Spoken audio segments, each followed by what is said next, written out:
I just feel like I've been around the block, ripping up fantasy stock, working around the clock. Look at the view from the top. Researching rookies a lot? No, I just be listening to pods. Yeah, one in particular, I'm just a messenger. Let me just pass on the rock. Browning, brunning, pruning, pronouncing ain't what he's doing. What he's doing is not losing, but infusing you with new things. And there's Dennis the Bennett, yeah. The man is a menace, yeah. Building a dynasty, some of the finest things. Promise you, you won't regret it. Sly as a fox, cultured in pop. Give him his props. Here is a thought, here is a box. And you cannot compare them at all, so don't even try. Careful with the news, but when you use a take, I take up Tony Fire. I mean Dyer, because anyone else is a huge mistake. Whoa, fantasy round table, fantasy round table. Yeah. Fantasy round table, come take a look at the crown, baby. Hey, fantasy round table, fantasy round table. Woo. Fantasy round table, come take a look at the crown, baby. Go.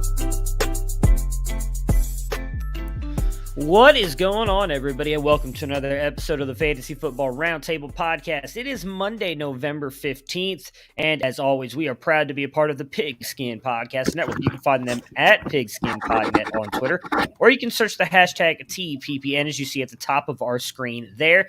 We do not have Matt Fox today. He got called in, I believe, to interview for the Denver Broncos GM job, so we don't even know what's going to happen with that moving forward. Yeah, so we don't know. He might not be back with us. It's probably not going to get worse for the Broncos. No, it will definitely get better. Definitely get better with the way Matt loves to evaluate talent. But I do have Dennis here with me. I'm very happy that his Lions are now starting their non-losing streak after this week. Dennis, how you doing on this beautiful Monday? You know, we had snow here yesterday. And then it rained, and now it's all gone. I mean, we got like an inch of snow. It was kind of crappy weather, but the Lions, didn't lose, so that warmed things up for me. The Buckeyes had a pretty good week. We'll see what happens next week when they take on the old Michigan State Spartans and Kenneth Walker III. Yeah, I wish I could say a lot of the same stuff. I mean, the Buckeyes won. That's about all I had going for me when it comes to football. Well, a lot of my fantasy teams performed about as well as the Browns did this weekend, too. Oh, yeah, so. I didn't have a great week in fantasy. That's what I'm talking about, the Lions. Yeah, like I said, I wish I could turn to the Lions. But, hey, as you just heard, my fantasy teams are horrible. So if you don't want to take my advice, Dennis, who's someone else you could lean on to help you get a win here in Week 11? So now more than ever, it's time to get with the program. It's week 10. There's 4 weeks of the regular season left, and then the playoffs.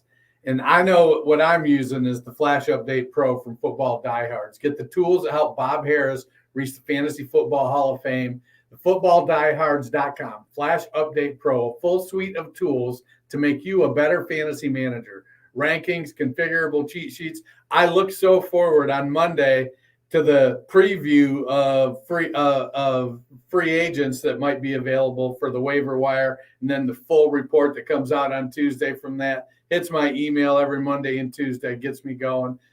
Consistency tools, target distribution, snap counts, and more. Use code ROUNDTABLE, all one word, ROUNDTABLE, for an additional 15% off the already low price of $24. All right, so no messing around today. We're going to jump right into it. We've got a lot of interesting games and a lot of interesting things that happened in fantasy here in Week 10. We're going to kick it off. If you're watching, you see my air quotes. Yeah, I was trying to be as nice as possible about that. You had the Cowboys putting a whooping on the Falcons here, 43-3. The Falcons were smothered in this one, Dennis. Is it just one of those games or cause for concern? For the Falcons, they've sucked all year. Yeah, but they've been at least decent in their games. You had Matt Ryan's put up points. Cordero Patterson, I believe, did get hurt in this game, but he only got like 4 points. It was not a pretty game for that offense. Yeah, I mean, with Ridley being out and now Patterson's looking like he's going to miss at least a couple weeks. The defenses are keying on Pitts. Some other guys are going to have to step up. I think, the season-long shadow of Cordero Patterson, maybe releasing Mike Davis on the people here the next couple weeks. Though Wayne Goldman came in and actually led them in touches for a while. Let's see, did he finish it? Yeah, he had 15 carries for 55 yards, leading the team in rushing after Patterson went down. I've always liked Goldman a little bit when he was in New York, and I thought he would be a decent fit. A decent fit in San Francisco because they use so many backs. They like to keep like 5 that they can just slot in, so I thought he'd stick there. But no, he's there. And then I thought, well, maybe he'll platoon with Davis. I thought that might be an option for him. Maybe this is his shot to find himself a spot for next season. So, Patterson being out, I do like Mike Davis to, he's still going to get the opportunity, but they really need wide receivers to step up. Somebody consistent with Ridley out, with Pitts being featured for the defense. Zacchaeus had he had a very nice 7 targets, but only 2 catches for 22 yards. Frank Darby, my man out of Arizona State, he succeeded. He came, it was N'Keal Harry, then Brandon Ayuk, then Frank Darby. I thought Darby might actually, given the wide receiving corps there in Atlanta, thought Darby might make it up to the big leagues a little bit quicker than week 10. But, they need guys to step up, man.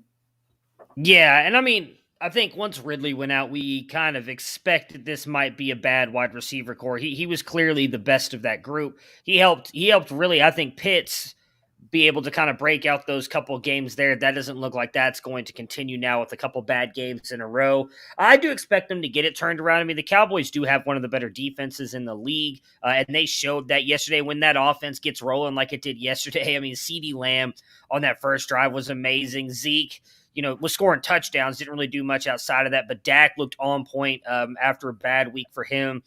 It's hard for a team like that to keep up. The Falcons just don't have the offense or the defense. You got to get a couple stops there, and once you get that far behind against a team like the Cowboys, you're almost in pure throwing mode, and I think that or pure passing mode, and I think that helps that defense even more. They can go after you, get you, because let's be honest, Matt Ryan ain't outrunning anybody back there in the pocket. So on the Cowboys side, they come back hard.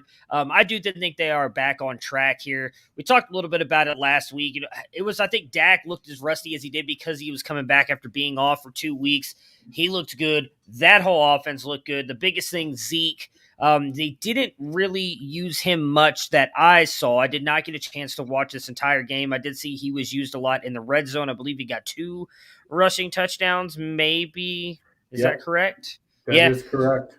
And they were using Tony Pollard more. I assume that's probably just because Zeke's knee was still a little bit banged up, but I think he's going to be fine moving forward. If it would have been serious, I think they would not have played him at all and removed him from that game even earlier. I think they removed a lot of those starters toward the end of the third, start of the fourth quarter. So Zeke should be good moving forward. But kind of what were your thoughts on Dallas getting back on track here? They did it through the air with CeeDee Lamb. He had a monster game, 6 catches for 94 yards and 2 touchdowns. Pollard caught 6 of 7 targets for 56 yards. Cooper caught 4 of 4. Michael Gallup returned, caught 3 of 5. So they were doing it through the air. They ended up between Zeke and Pollard, they had 25 carries. Zeke had 14. Pollard had 11. They were just trying to grind it. Corey Clement had 6 carries, for God's sakes, if that tells you how far up they were. It was just the Cowboys dominated the game pretty much from start to finish. And then it was just they were trying to run it out. I think they wanted to sort of flex their muscles a little bit. Hey, look, we got it. We're still, you need to worry about us. Even if Zeke is a little banged up, we still got talent. Pollard had a nice game with 17 touches, 18 opportunities. I like that for my second running back. I think if it was a closer game, you probably wouldn't have seen Clement. So that would have put Zeke at about 20 carries, 23 touches with the reception. So it was a I'm back game. We didn't go anywhere. We're here. Yeah, and they definitely poured it all into the poor Falcons. Next up, we've got the 23 points for, I don't know why I did it that way. The Titans beat the Saints 23-21. On the Saints side here, man, they come up short, but how do you feel about Trevor Siemian and Traquan Smith? Siemian passed for almost 300 yards, fell just shy of that 298, gets 2 touchdowns, and Traquan Smith, 44 yards with the touch on 7 targets.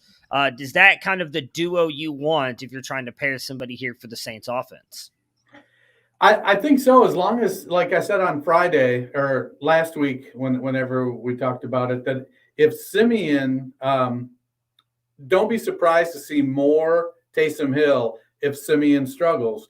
But if he's not struggling, then Peyton's going to continue to go with the formula that's worked since Taysom Hill has been there. You've got a guy who's the quarterback, and then you've got a guy that has a package of a few plays when they need 5 yards, when they need deception, when they need trickery.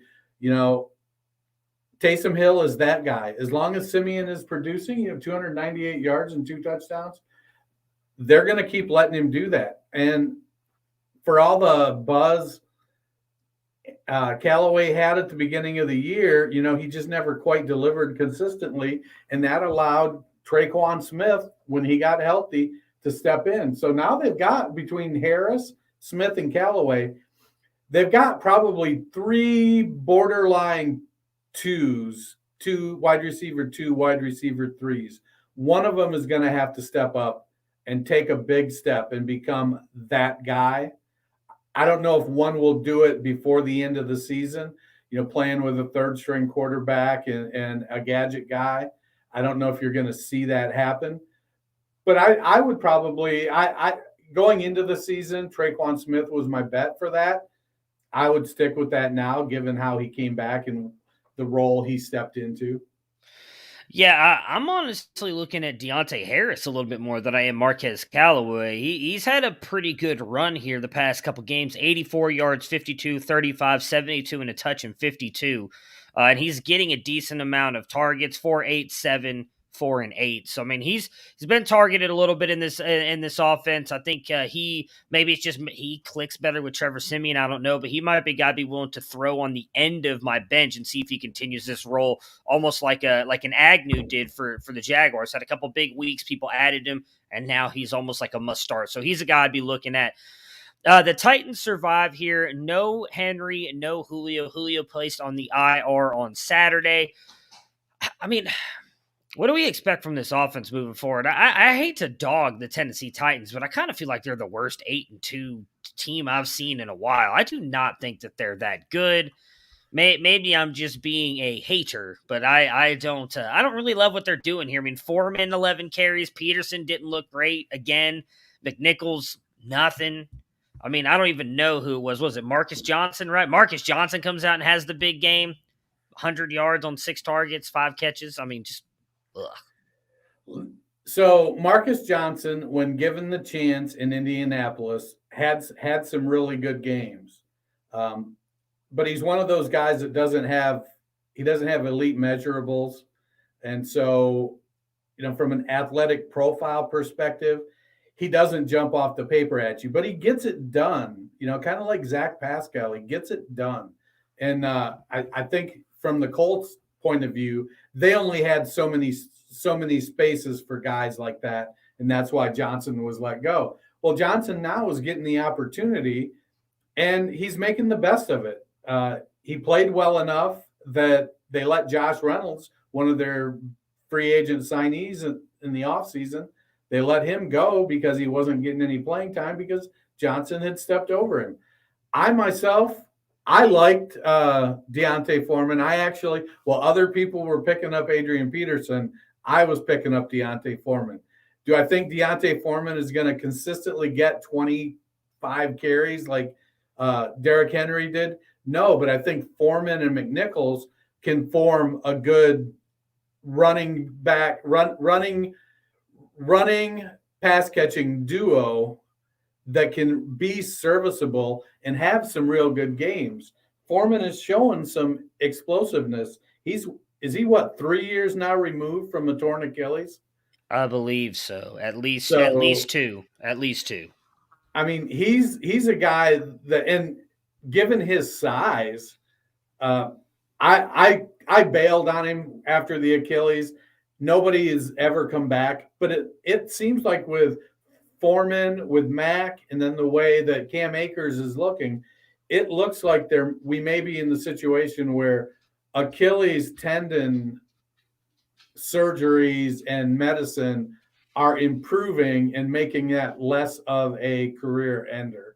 We've seen it a lot with wide receivers be able to come back and still have explosiveness.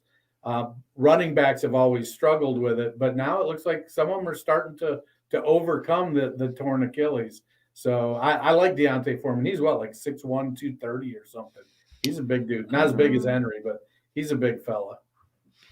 Let's see here. I just had his little page up here. He is, 6'1", 236. So he is a big boy. Yeah, I mean, I guess if he's going to continue to get the carries, I'm willing to pick him up and play him, but I don't know that he's anything special. I mean, he got 30 yards. I'd be more interested in Marcus Johnson, especially knowing now that Julio is on the bench. And, I mean, we know that the coverages are going to shift to A.J. Brown, who didn't have a great game here for the Titans either. But even then, I think Marcus Johnson is probably more of a low-end flex play, and that's in the deep leagues that we tend to play in. Boy. 3 flex. Yeah. I mean, I honestly don't even know how this game was as bad as it was. I turned it off in like the third quarter. I couldn't watch it anymore. But the Patriots just blow out the Browns here, 45-7. Baker struggles mightily. Do we think it's poor play? Do we think it's coaching? Do we think it's injuries? Is it a mixture of everything? You know, I don't even know what to think right now. So I don't know if it was poor game plan. I mean, the time to turn it off was right after that first drive, because they came out and they just ran the ball down the field. And then all of a sudden it's like Dearness Johnson had 10 carries for like 68 yards, and he had 10 carries for 68 yards for like the next 3 quarters, it seemed. It was like they just weren't running the ball. And I don't know what led to it, but you know, Baker, from a fantasy perspective, he's a mid to low end QB2 typically. He's not going to be he's a super flex quarterback you want in super flex. But you know, he doesn't have his anticipation hasn't developed. You know, he's made some good throws, and that's really, you know, when he first got in there, that was what got everybody excited, him throwing into tight windows and stuff. But as time goes on, it looks like more and more the reason he's throwing into tight windows is because he's not throwing soon enough. I think he's going to be a capable game manager, but I think his ceiling is QB 15, 16 when it comes to fantasy. Yeah, I mean, I've always kind of seen him as like a see it, throw it kind of quarterback, almost like Justin Herbert and Dak. They don't always throw with anticipation. Most of the time, those guys are throwing it. You know, I do think probably some of it is the shoulder and the knee, but if you're healthy enough to be out there, you've got to be able to perform. If you're not, then they need to put Case Keenum back out there like they did in the Denver game. I don't want to keep making excuses for him. It was a bad game. But I also do think some of that was on the coaching, because I agree with you. I mean, Dearness Johnson not only had 99 yards rushing, he had 58 yards receiving. He was the highest targeted player in the receiving game. He got 8 targets. The next highest was Jarvis and Hooper, who both got 5. Like, I don't... My biggest fear with them is, for a lot of people today saying that the Browns need a wide receiver. Well, they had one in Odell, and they let him go because they couldn't get him involved in the offense. I don't know that drafting another wide receiver is going to change things. For whatever reason, they don't really involve the wide receivers that much in this offense, and you need them. You need them. Again, I point out many times, they don't beat Dallas last year without Odell. Odell was the game changer in that when he took that little whatever it was, pitch to the wide receiver, I can't remember what it was, or the handoff to him in the backfield, and he took his 60 yards rushing for a touchdown. Doesn't happen with guys like him. They need playmakers. They let one go. I don't know. I'd be very curious if the Browns even make the playoffs this year. I'm really not sold on the way that this team has looked the past couple of weeks. Even when they beat, it reminds me of the Freddie Kitchens year. The peaks and valleys, great wins like they had last week against the Cincinnati Bengals, and then they go all the way back down into the bottom. Peaks and valleys. You can't make the playoffs and have a consistent season doing that. Well, they do need guy. Njoku dropped a pass in the end zone. He dropped another pass. As much as so, I started this season going, Njoku's going to be my sneaky target. He's going to be available as a free agent at the end of the year. Let's see what he does. I'm going to kind of pick up a few pieces here and there, and we'll see if he goes out as a free agent, sign somewhere where he can be the lead. But then he comes out and has a game like he did yesterday where he made a great catch, and then he had two that he should have caught. Who was it? Donovan Peoples-Jones, 1 catch on 5 targets. Njoku 1 on 4. Schwartz and Higgins both missed their only opportunity. So some of the guys have to come through for Baker and help him out. I have a 10-year-old, well, he just turned 11, and he's a sports fan. And if you were to ask him what a wide receiver's job is right now, he'll give you the answer, and he's going to tell you that the wide receiver's job is to make the quarterback look good. It doesn't matter if the ball is a little bit off. The quarterback's under a lot of pressure. If he gets it near you, you got to catch it.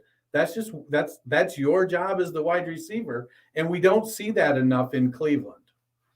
Yeah, but I mean, I think it's fair to say that the only wide receiver that has that talent is Jarvis. I think Jarvis is really the only one that. I mean, Donovan Peoples-Jones has it, but he showed that inconsistency at Michigan, just like he's showing now in Cleveland. So I don't know.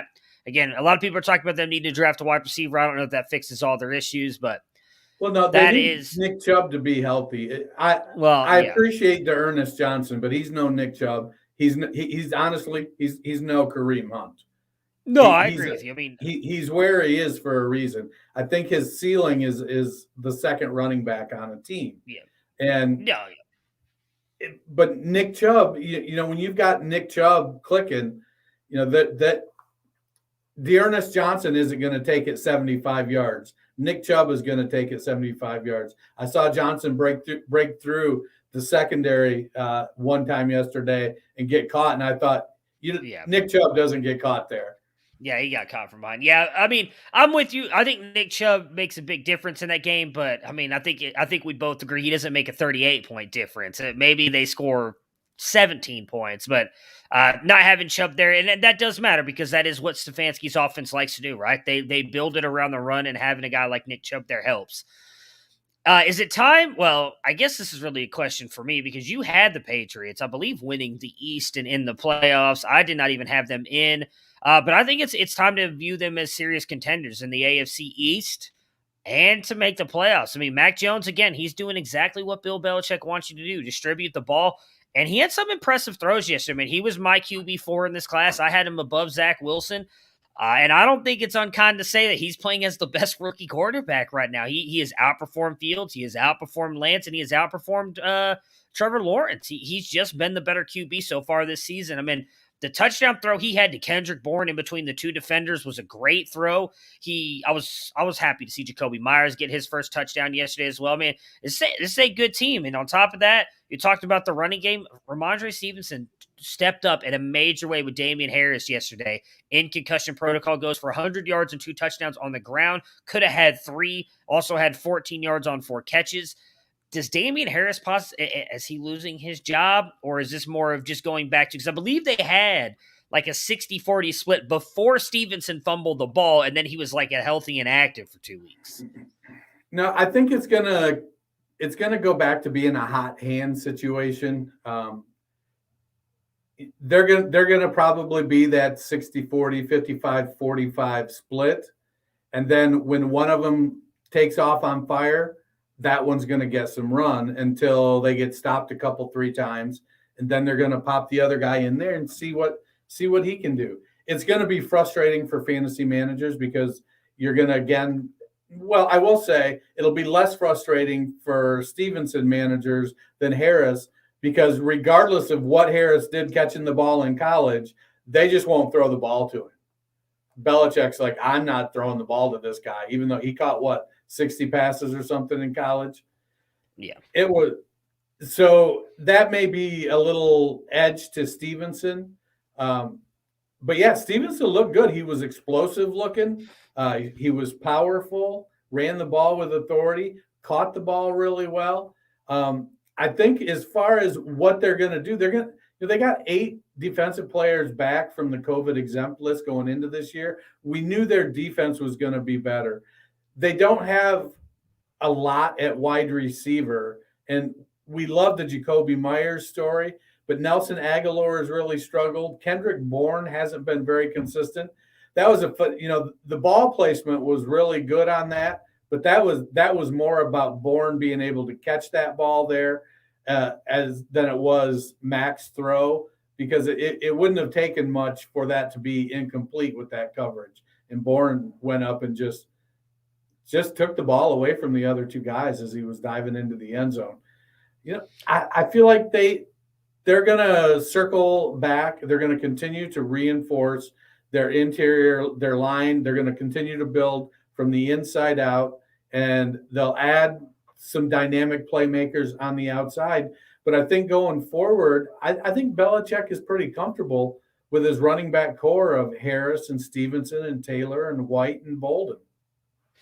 Yeah, I mean, he's shown us in the years prior that he has no problem running out. I bet if he could run out 10 to 12 running backs a game, he would if he could. Speaking of old Patriots, Tom Brady goes down against the Washington football team as they lose 29-19. It's the second straight loss for Tampa Bay. Cause for concern here. I mean, Tom Brady goes 220 yards, 2 touchdowns, 2 interceptions. Evans has a good day. Godwin, okay, but we knew he was beat up. Fournette still played well, 47 yards on the ground and 45 through the air. But are we concerned at all about this team with 2 straight losses? I think it's, my dad used to always say, some days you get the bear, someday the bear gets you. The Patriots are everybody's Super Bowl all year long. And Washington, at some point, had to play a game closer to what we thought their potential was at the beginning of the season. It just happened to be this week against the Buccaneers. I mean, Gibson, while he only rushed for 64 yards on 24 carries, he did punch it in twice, and he ate up the clock some. They were able to keep possession of the ball. Heineke had 256 yards passing. Nobody on the Washington football team side was making super explosive plays, but they were just grinding it out. First down, 10 yards, 12 yards, 8 yards, 7 yards, 5 yards. They were just getting it done, and Tampa wasn't able to pull away from them. Brady turned the ball over twice on interceptions, and it was just a situation where I'm not worried about Tampa. I'm not sitting here going, it was if they had Antonio Brown and Rob Gronkowski. I think O.J. Howard and Cameron Brate are 2 pretty good tight ends. Mike Evans and Chris Godwin are pretty good wide receivers. And Tyler Johnson, he's pretty good too. And I think in a year or 2, when he gets more of a full-throated opportunity, he's going to continue to blossom. Yeah, I'm really surprised that they lost to Washington here, but I'm with you. I think they're going to turn around just fine. I mean, Tampa is a very good team. I will say I'm continuing to be encouraged by what Leonard Fournette is doing. They really seem to have kind of committed to him being the sole running back, and he is producing almost like what we used to saw in Jacksonville, not just on the ground, but also through the air. Well, riddle me this, Batman. Yes. If you're in the midst of a playoff run, do you trade a first-round pick for Leonard Fournette? I just did, actually. Yeah? In one of my home playoff leagues, in one of my home dynasty leagues, I literally just made that trade 5 minutes ago, and I'm not even kidding with you. I was literally in negotiation. Debating this weekend on it, and I just couldn't pull the trigger this weekend. I might throw it back out there and see if he accepts. But for whatever reason, I guess I felt like it was close enough to the end of the season. I don't know what's happening next year. And I just was like, I was so close. Just didn't pull the trigger. I think it obviously depends on your roster context. Like for me, I'm in third place right now. I'm going to stay in third place because it looks like I'm going to win this week unless Brandon Ayuk doesn't score 3 points, which is technically possible. So I might end up losing. But if he scores 3, I'm going to get a win here. And here's my running back course. This is why I made the move. It's DeAndre Swift and Kenyon Drake because I lost Cam Akers and J.K. Dobbins to injuries this year. Now, I've been rolling with Swift and Drake and Jerick McKinnon and Demetric Felton. And so it's like, you know what? I really need a solid RB2 to pair with him. I'm going to go ahead and offer it. He accepted. So, yeah, I've got I may be a little bit of an overpay, but at this point with the way he's producing, I think, it's well worth it. So with Washington here, I have Najee Harris, Melvin Gordon, and Myles Gaskin as my top 3 on that team. Gotcha. With Washington, do you think that they can get back into the playoff race with a big win here? They are now 3-6, and I don't believe are anywhere close to making the playoffs as of right now. I was trying to pull up the conference standings here. So they are currently sitting in the 16th spot in the NFC. No, and I don't think losing Chase Young and Josh Sweat from that defensive line, I don't think that's going to help things either. So I know the defense hasn't played anywhere near the potential and what the expectations were for it. But I do not believe losing Chase Young is going to make them all of a sudden play up to that potential. Yeah, I mean, they are technically only 2 games back right now, but I don't know. Like you mentioned, losing Chase Young is kind of a big deal for that defense. I don't know that they get back into it. The Colts, they beat the Jags 23-17. It was a very weird game for them, but we'll get to them in a minute. Is it time to worry about the development of Trevor Lawrence with Jacksonville?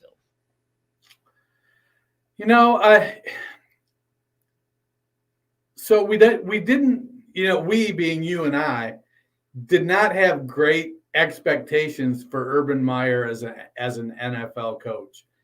And that being said, I don't think we would have great expectations for his ability to develop an NFL quarterback. I mean, he didn't develop NFL quarterbacks in college. So I think Alex Smith is really the only quarterback that he developed in college that went on to be a successful NFL quarterback, and no Matt Fox. I am not counting Tim Tebow's 1 playoff appearance.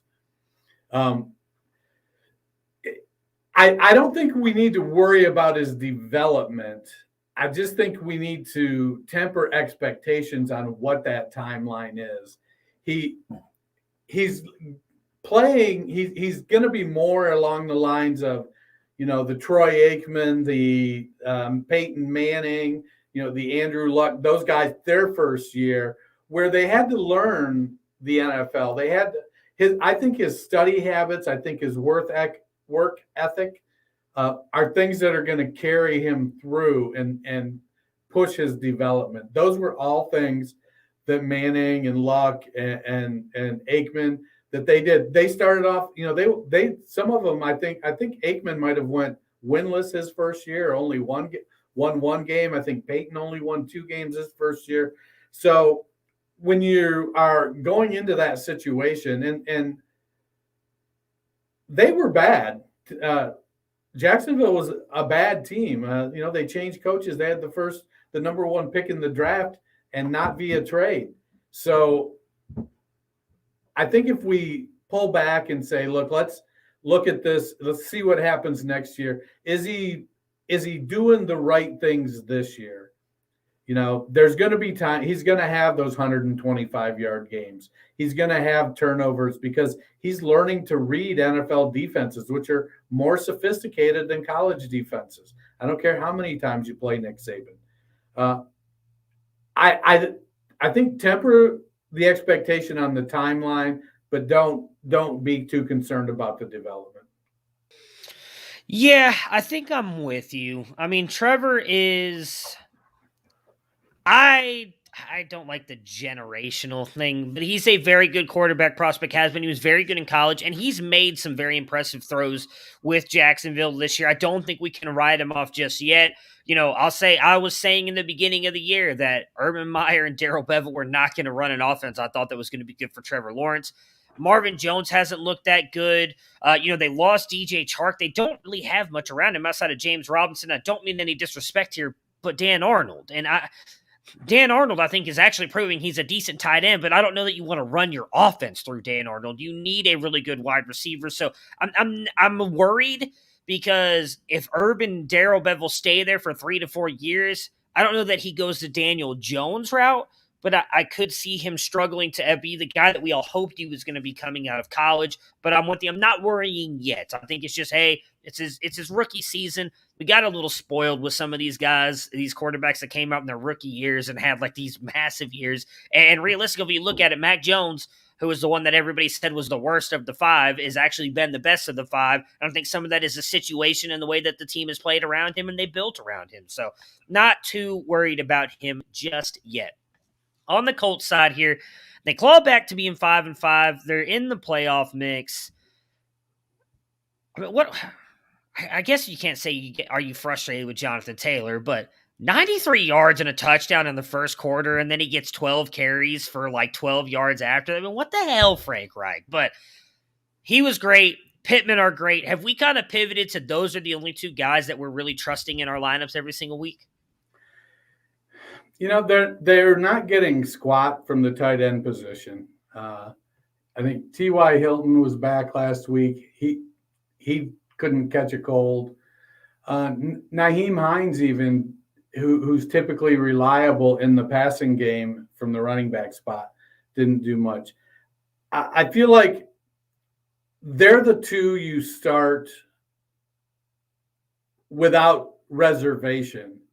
Wentz he's a back-end QB1. He didn't only 180 yards passing this week, but he didn't have any turnovers. He only took 1 sack, completed almost 67% of his passes. I feel like you can start Wentz in Superflex leagues. If you're rebuilding in a 1 QB league, I think he's a good guy to have on your team because he gives the impression you're trying to play well, even though you're trying to lose and get the number 1 pick. But nobody else has stepped up consistently, and that's really been the issue beyond Pittman and Taylor. Yeah. I mean, those 2 have been amazing. Nyheim Hines, I think, is worthy of flex at times, but you're going to have to pick out the right games for that to happen because he's kind of been on and off again. The Bills dismantled the Jets in this one, 45-17. The Bills bounce back big. Are they still the team, though, to beat in the AFC East, Dennis, with the way the Patriots have been playing? I wish I could remember who tweeted it on Sunday. The Bills' victories haven't been against great competition, and their losses have been to some pretty bad teams. So I have a little bit of reservation about whether or not the Bills can hold up if they end up playing, one of the high-level teams.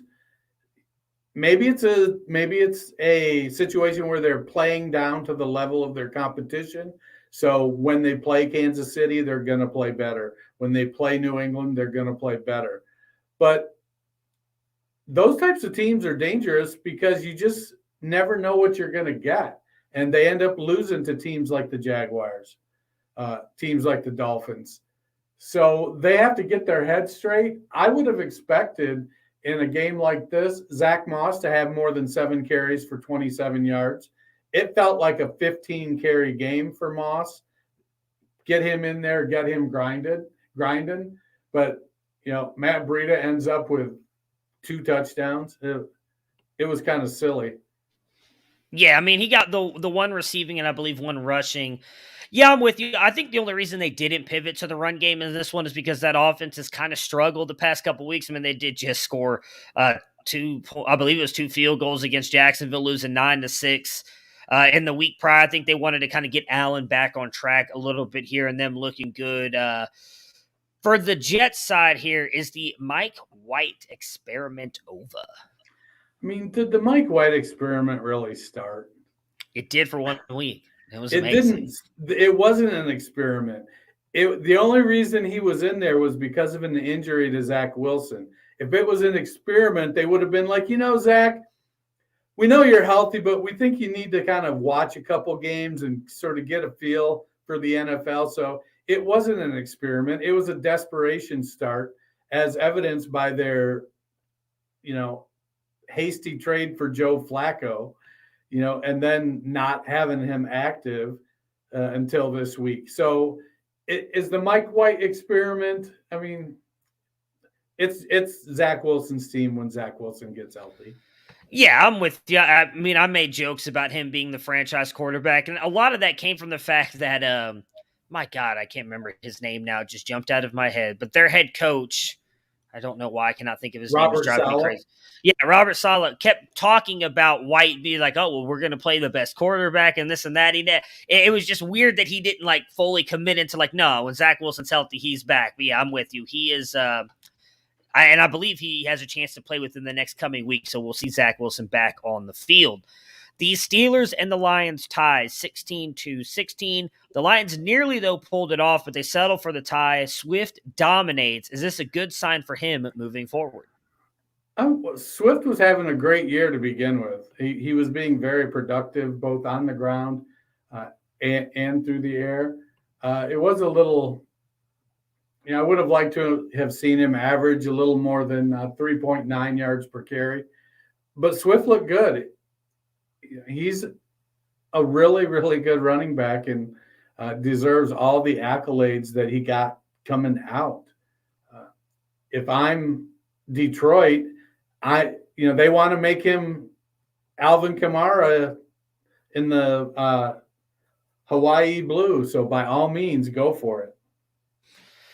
Yeah, I mean, he looked amazing. I was kind of surprised with 33 carries. I don't know if that was Dan Campbell kind of reaching over to the offensive coordinator and be like, hey, you better run the ball. But it was a great game to see from him. I think that was a function of Jamar Jefferson getting injured. I know they ran Igwebuike a couple times, and he broke off that long run. But I don't think that by any stretch were they in the position to give Igwebuike 15 carries. Yeah, that made me sad. I was a big fan of Jamar Jefferson coming out of Oregon State there, and I don't know. I haven't seen confirmed what his injury was. There was rumors that it might have been an ACL. Broke off that 20-yard touchdown run, gets in the end zone, and then got hurt. I hate to see that because I think he's a really, really good player. For the Steelers side here, though, it was a bad offensive day without Big Ben.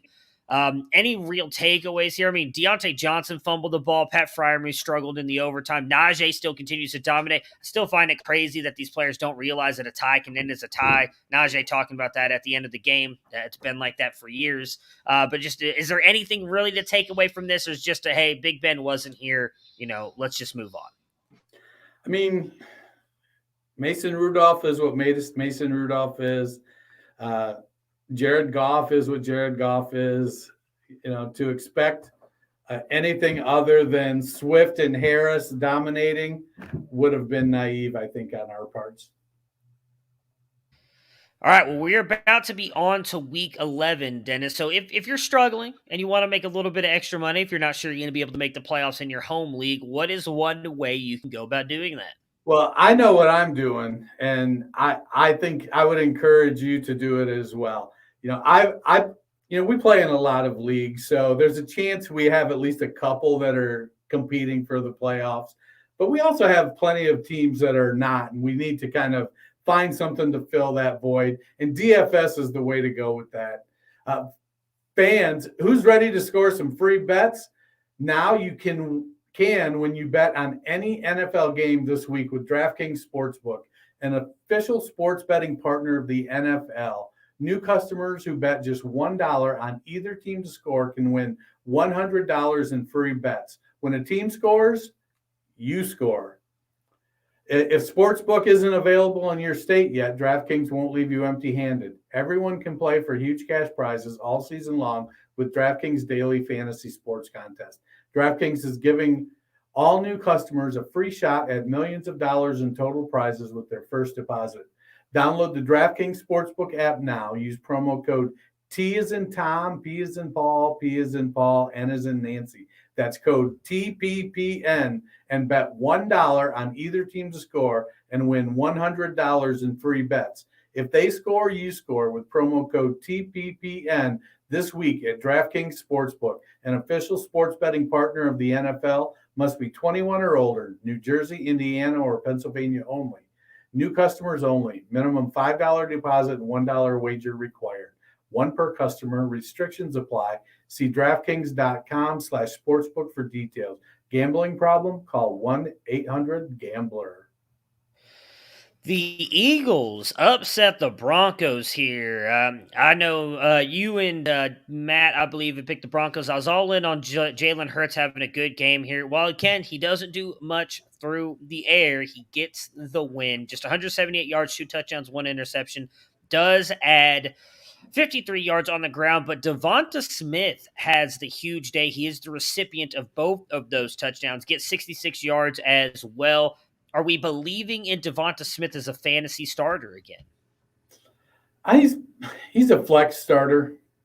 I mean, he had 4 catches on 6 targets for just 66 yards. If it wasn't for the 2 touchdowns, I mean, how excited would we be? That'd be what, 10 PPR points, 10 point, or no, yeah, 10.6 PPR points if he doesn't catch the 2 touchdowns. I mean, Jamel Holloway's doing a great job at quarterback there. You know, Cornelius Green, fantastic quarterback there, Philadelphia. You know, they need to get Hurts isn't killing it in the passing game. I love that Jordan Howard. I think Jordan Howard is one of the most underappreciated assets in the NFL right now. The fact that he has spent almost all season on a practice squad and not on an active roster and not getting 12 to 15 carries a game. All right, he can't catch the ball. Don't throw him the freaking ball. But if you hand it to him, he's going to get you 4 or 5 yards a carry, and he's going to pound it into the end zone. That's just what Jordan Howard does. It's a shame for that he had to ride the pine like that. But you know, I want to believe in Jalen Hurts, and I've had a lot of reservations about it because I think he's a great for fantasy, not great for the NFL. And as much as we love fantasy, if you're not great for the NFL, you're not going to be playing in the NFL at any significant amount.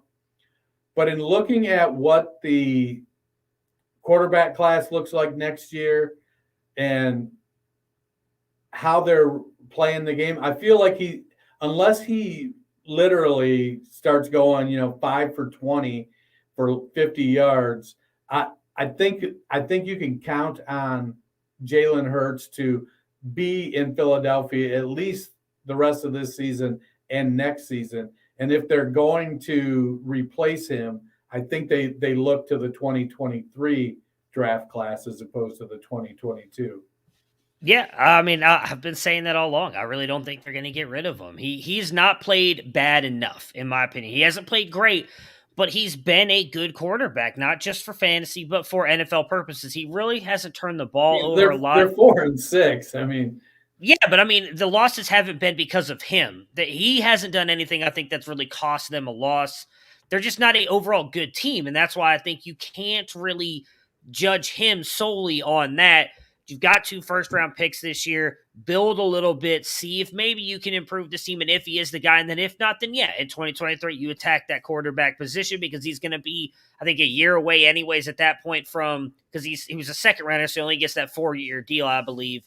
And then maybe you move on and pivot from him. But I think you've got to give him a year. Again, he's just now played a full season. We've seen the way some of these other guys – and I'm not comparing him because he's not Trevor Lawrence, Justin Fields, or Trey Lance – but none of those guys have looked really good either. Let's give him some time and see what he can do. Let's start really judging him the rest of this season and then next year. And if he really doesn't do it, then hey, you move on from him. It's not going to hurt you at this point to try and give the kid a shot. On the Broncos side here, they come out flat again. They've been very inconsistent. Kind of what Matt's not here to give us the Bronco breakdown. So what are your thoughts on the Broncos and their inconsistencies? Yeah, I think some of it is Teddy's reluctance to go too deep down the field, getting Jerry Jeudy back in his short area burst and his ability to get open in tight spaces underneath is going to help because he not only is he getting open there, he's able to get away and make some plays. I think we see plays from Fant and Okwuegbunam, Albert O. So I'm not looking at his name, so I can't pronounce it. I think we see plays from him. They're shorter passes that they take a long way. And so these are things that Cortland Sutton doesn't do as well. He's a Michael Pittman-esque type of receiver. Big guy, gets down the field, makes plays down the field. And I think that limits what they can accomplish as a team. I think they could probably stand to improve the defense a little bit. I think when you trade – I'm torn on the Von Miller trade because I feel much like chasing – Saquon Barkley's rookie year production, and with Von Miller, you're chasing, 4 or 5 years ago production, thinking, oh, well, I think he can do it again. And it gets a little bit nerve-wracking there. He's a good defensive lineman, outside linebacker now. He's not what he once was. He's going to be active tonight, so we'll get a chance to see him there. I think, playing with Aaron Donald makes a lot of people better. But overall, I think under Fangio, the team is uninspiring. Yeah, I mean, Matt has kind of been against him for a while now. Wouldn't be surprised if they end up getting rid of him because I think with as inconsistent as they've been, it's very unlikely they make the playoffs, even though they are kind of a one game out of winning the division currently. The Super Cams come back and beat the Cardinals. I mean, my goodness. The Panthers 34-10 over the Cardinals. The Panthers get the big one. Cam Newton comes up with 2 touchdowns. On top of that, I believe he was QB 16 on the week with not very many stats. I think PJ Walker is probably done as the starter there. Do we think he can be fantasy relevant moving forward? I mean, did we think PJ Walker was going to be there long anyways? I mean, I get that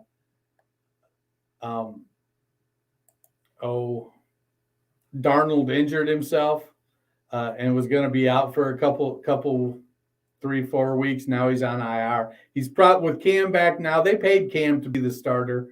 Cam is going to be able to come in and try to rehab his image.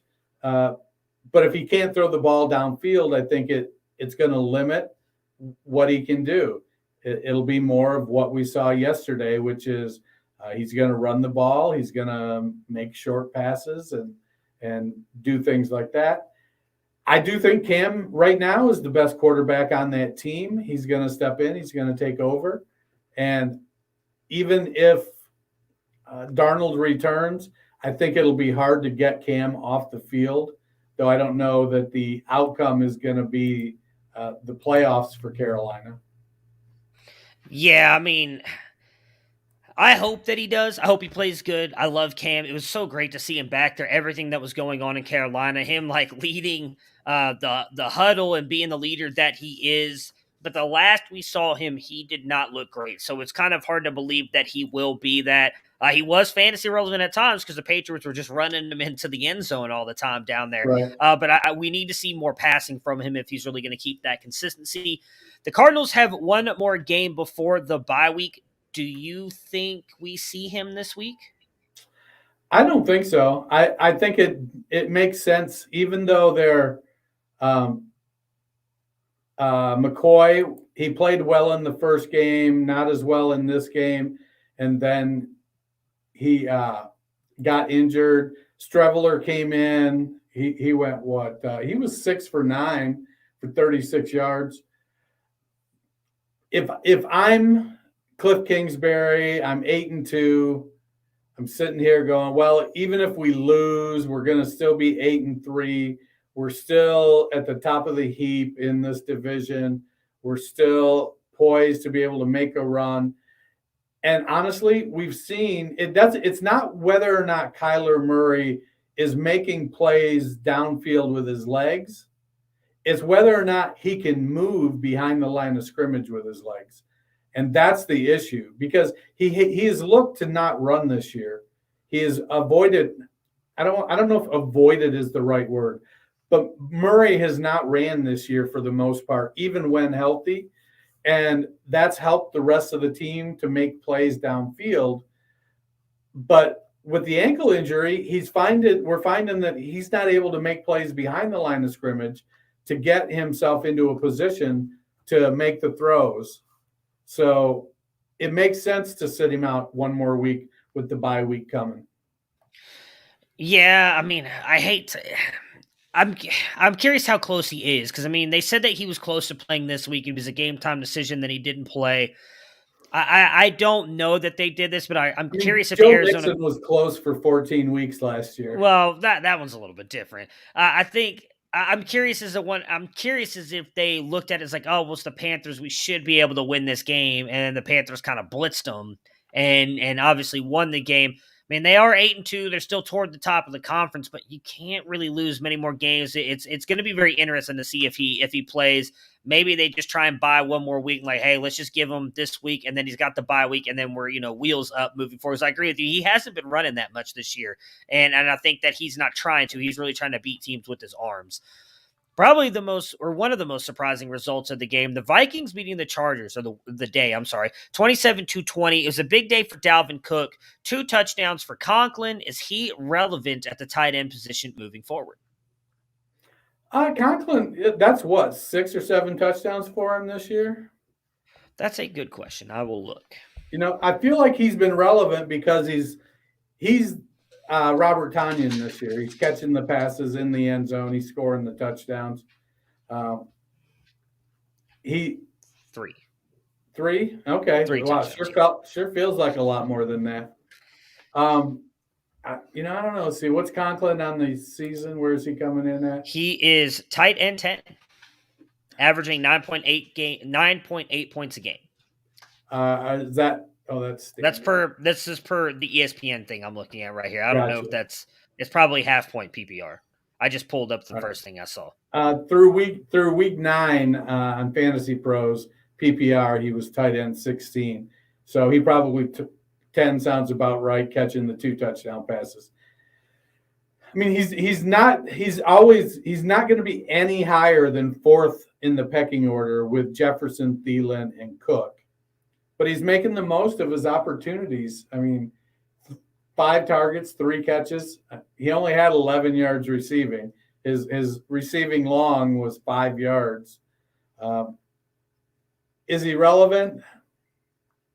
I guess as much as anybody in that tight end 8 to 20 range is. Yeah. Yeah.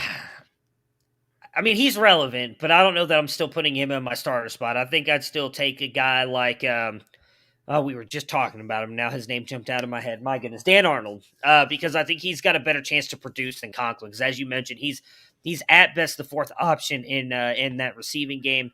So let me give you some either or. Tyler Conklin or CJ Uzomah.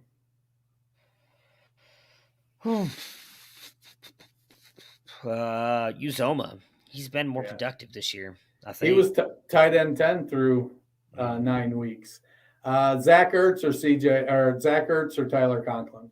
Oh, Conklin. I'll take Conklin. Even though Ertz, he's on the better offense, but it's Hopkins and Green has revived his career, so I would take Conklin over Ertz. I don't know. I forget what Ertz did yesterday, but he was through 9 weeks, Ertz was ahead of him as well.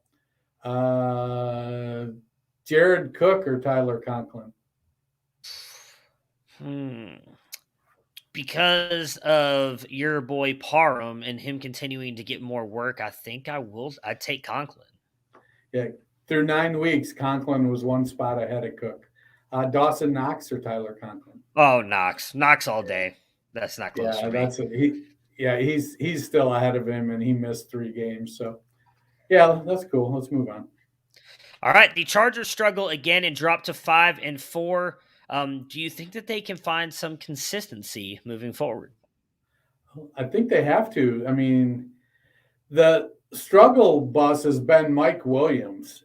He came out like a monster, and then he tapered off. He did go 4 for 6, but only 33 yards this week.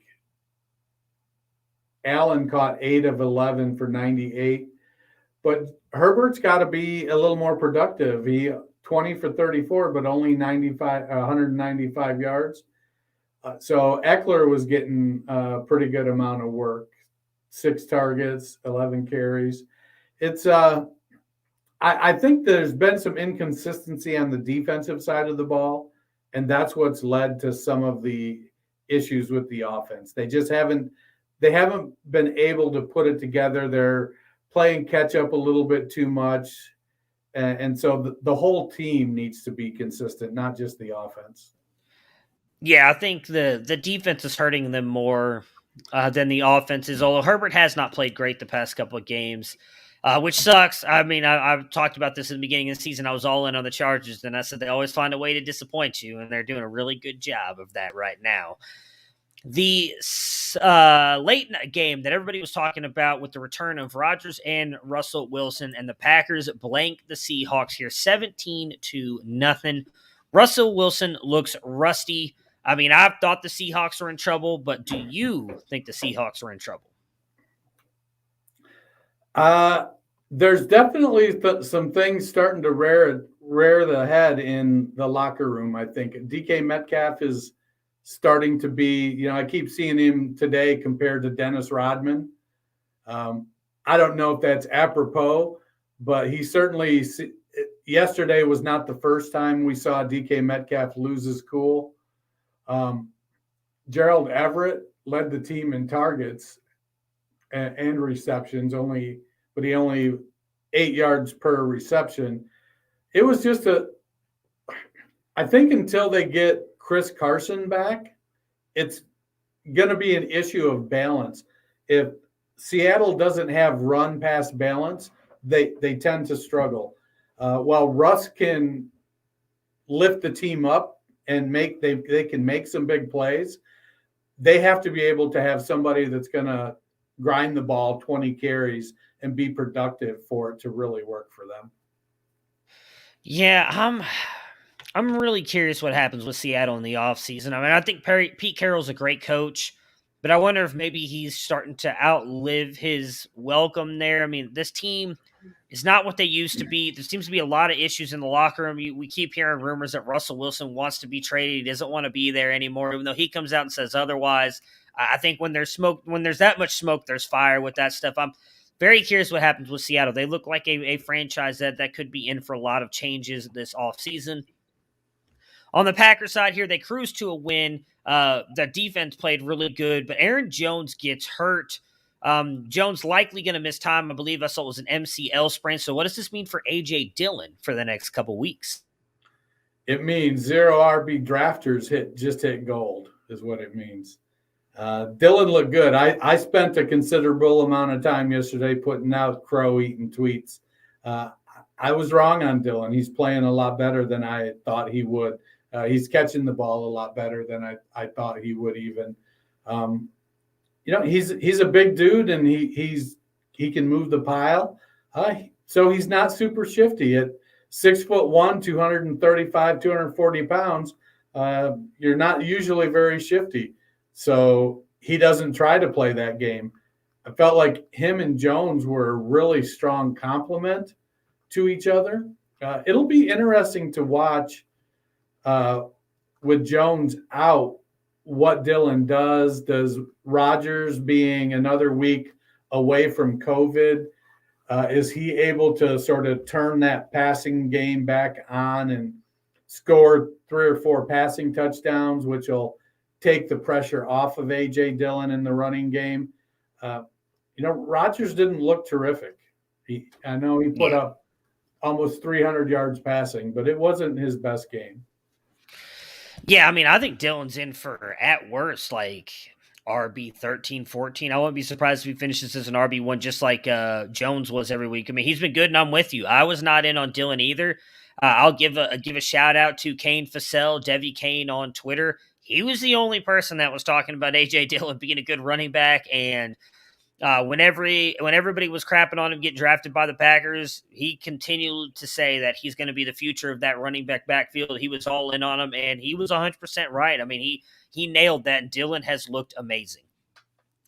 The Sunday night game was not quite as close as we had hoped for. The Chiefs win 41-14, and just like that, the Chiefs are back in first in the AFC West. Have they figured it out? I don't know that there was anything for them to figure out.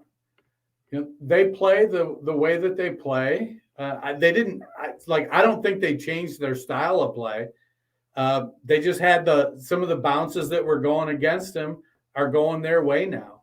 The defense is playing capable. Darrell Williams is being a serviceable running back. He played a nice game yesterday. He had 9 catches for 101 yards and a touchdown. I don't think that's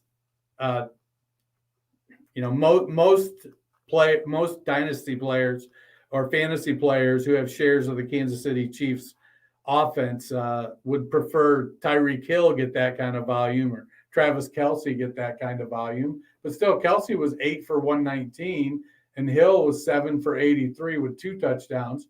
So he threw the ball, Mahomes threw the ball 50 times. That's just what that offense is. Now they just got to keep the brakes going their way.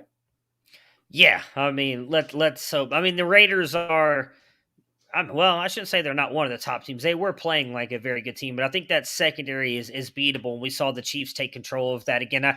I'm curious to see what it looks like moving forward. I mean, if you're a CEH, if you are roster CEH, I think you've got to be hopeful with the way they got Darrell Williams involved in the passing game. If they could just do that with CEH, he might be a little bit more productive. If you're a CEH manager, I think you got to be worried as all get out that CEH becomes the backup.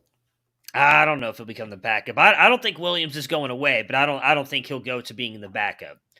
Another loss for the Raiders. Instead of talking about them fading away, let's talk about Brian freaking Edwards. Everybody over the past 2 weeks has been shitting on him because he gave you like a nothing burger last week. I think he got you 0 points. He got you like 6 points the week before. 3 catches for 88 yards and a touchdown in this one. Do we trust him moving forward? Because we know we trust Renfro. I don't even want to talk about Waller, the baller, because he's not a baller anymore. Let's just discuss Brian Edwards and the game that he had. All right. How do I love thee? Let me count the ways. So I want to, but I mean, he only had 4 targets out of 35 passes. We've seen him get this kind of, when he's putting up goose eggs, it's because he's getting 3 or 4 targets and he's just not converting.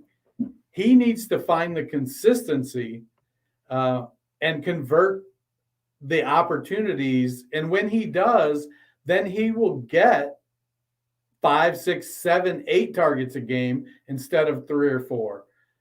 It's definitely a step in the right direction. And we've seen it before where they just didn't target him until the 4th quarter in a game earlier this year. And then he caught like 3 or 4 passes in the 4th quarter. I'd like to see him become a consistent part of the passing attack. He's on the field. He's the starting wide receiver there, has been all season. But some days it's like, hey, your job is just to find the guy on the outside and keep him away from everybody else. And, I don't know. That's to me, that's not how you want to use how you should use one of your higher draft picks. Yeah. But I'm hoping he gets it together. He looked good last night in the targets that he had. Yeah, I think the biggest thing hurting him is just how good Hunter Renfrow has been. I mean, Renfrow has kind of been the guy that he goes to. I mean, he got the most targets yesterday with 9. Waller got 7, but only caught 4. Maybe if Waller continues to fade down the stretch because he has not had a good season, Bryan Edwards continues to step up and he becomes the 2. But I think at this point he's at best the 3, and I think with the way he with Carr dumps it off, I mean, Jacobs and Drake both got 8 targets together, which was more than what Edwards got. Jacobs 5, Drake 3. Like I don't know that he's ever going to be more than the 3 unless they move him up over Waller on the depth chart. Well, if they only run the ball 11 times a game, that bodes well for him too. Yeah, that is that's for sure. Before we get out of here, let's look at our waiver wire targets really quick for Week 11. All rostered percentages courtesy of Fantasy Pros. The bye weeks this week are the Denver Broncos and the Los Angeles Rams. So at QB, you've got Mac Jones at 21%, Jimmy G at 16%, and Cam Newton at 14.2%. How are you ranking these 3 quarterbacks? I'm going to rank them in the order they're in: Mac, Jimmy, and Cam. I want to believe in Cam, but I don't trust the arm, and I don't trust that he's going to get, when you've got Christian McCaffrey as your running back, I don't trust that he's going to get 5 goal line carries a game either. So I like what Mac is doing. Jimmy, if he could be consistent, I think I would put him over Mac just because he's got better weapons, but who knows when he gets injured again? When do they start putting in a package for Lance? It's Max. Mac has the job. He doesn't have to worry about PJ Walker. He doesn't have to worry about Trey Lance. It's Mac's job. Yeah, I would put Jimmy G over Mac because he is getting some of that rushing upside. He's got a couple rushing touchdowns as well. It would be Jimmy, then Mac, and again, I'm with you on Cam. I'm okay being wrong on it. Just last time we've seen him, really the last 2 times, the 2 years we've seen him, he's not been that good of a passer. So I would keep him third. Running backs here: Ramondre Stevenson at 21%, Donta Foreman at 2.3, Wayne Gallman at 0.8, and Matt Breida at 0.2. Yeah, I'm staying away from Breida. Yeah, I don't want anything to do with him. I like Donta Foreman as a late season dart throw. I mean, he looks like he's going to be the one getting the goal line opportunities. I think that honestly, I don't think Adrian Peterson lasts on the team. I just think he's shot, and I think he's that Foreman is gonna show that they don't need him, and so I think Peterson ends up being frustrated and not. We've seen he's not a terrific teammate when he thinks he should be playing. And Ramondre, I love him. I think I'm gonna Ramondre and Donta Foreman in that order for me, just because I feel like Ramondre is going to get more opportunity. He has more opportunity to get the hot hand. I feel like in Tennessee, they shoot themselves in the foot a little too much. When the running game is working in New England, Bill feeds it. Yeah, I would put Stevenson there because the one thing I think helps him, although he does have to compete with White and Taylor, is that even when Damian Harris and him were splitting, he was still getting some catches, and he is the bigger back. And we've seen they for whatever reason, don't love to use Damian Harris down in the red zone as much. So it would be Stevenson 1 for me. And then, I would put Foreman second. I'm not that big on him, but I'm with you on Adrian Peterson. He did not look good again this past week. And if they continue to use Foreman down in the goal line like they used Henry, that gives them some kind of upside with touchdowns. So I would put him second.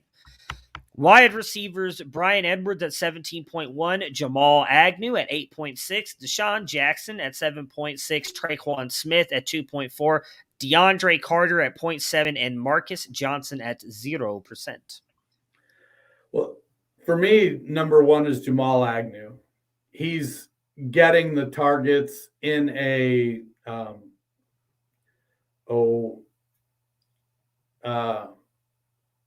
Jamison Crowder style fashion. And I think that's the role he's playing there, and he'll keep playing that. They use him on gadget plays. We saw with the 66-yard touchdown run. For me, I want the guy that I think is going to get the volume out of this group, and that's Jamal Agnew. Traquan Smith is second because I do think he's going to get the volume over Bryan Edwards. I like Bryan Edwards so much. I roster so many shares of Bryan Edwards. It is just criminal how he gets used. I'd love to have him first, but right now he'd be 3. Deandre Carter, I feel like De'Ami Brown is losing his way. He keeps being injured, and DeAndre Carter is just coming in and making plays. Marcus Johnson, as long as Julio's out, I think him and Carter are kind of a coin flip because I feel like Johnson is going to get some volume, but I don't know how long it's going to last. I really don't want much to do with Deshaun Jackson. Yeah, I'm kind of with you on Jackson. I would put Agnew first, too. How he's still only 8.6% rostered is beyond me. I mean, he's been producing for not just as a receiver. They've used him in the running game as well. I mean, he's been all over the place. I would probably put Traquan 2 as well, but the biggest thing I worry about him is he's dealt with injuries a lot in his career, and that would worry me, and then Edwards would be 3 for me as well. And I'd probably put Marcus Johnson at 4. I mean, might be taking a little bit of a leap of faith there with him, but we know Julio Jones is going to be out for at least 3 weeks. If he can step up and continue to produce like he did, it'll be at least a good couple week fill in for you. And last but not least, at the tight end position, you got Tyler Conklin at 34.8%, Dan Arnold at 26.1%, and Gerald Everett at 11.7%. Dan Arnold is the runaway winner of this. He's shown to be very consistently targeted by Trevor, and he's producing. Conklin and Everett, they're two sides of the same coin. I think Conklin is sort of a low-volume touchdown guy, and that's what causes him to spike. Everett is a higher volume, no touchdown guy, but he could just as easily get three targets for one catch and 9 yards, or he can be like last week where he's got 8 catches for 68 yards and get you 16-point PPR points. So I'm going Arnold, Everett, and Conklin. Yeah, I'm with you. It's Arnold. We're talking fab here, I'm spending as much as I possibly can to get Arnold. I mean, he's been amazing at the tight end position. Conklin and Everett, I'm fine getting either one of them. So I think they're both, as you mentioned, same side. They're the same side of the coin. I don't know that either one's going to be that much better than the other. All right, so that will do it for us today. We will be back on Wednesday, Matt and myself, to recap the Monday Night Football game and preview the Thursday Night Football game, talk rankings, and possibly even some Yellowstone, as I'm now caught up on that. So good luck to everybody tonight. If you've got players going in your Monday Night Football game, I'll ask you really quick. I'm up 20. I'm going against Henderson and Kittle. I'm screwed, right? There's no chance I'm winning this matchup. The last couple of weeks have been super duper screwy. It could happen. Probably not. I'm hoping for screwy because I want the win. Yeah, I'm with you. So hopefully you guys get your points, or you don't, or whatever. The players don't score the points that you need them to not score to get you guys a win tonight. Enjoy the game, and we will talk to you guys again on Wednesday.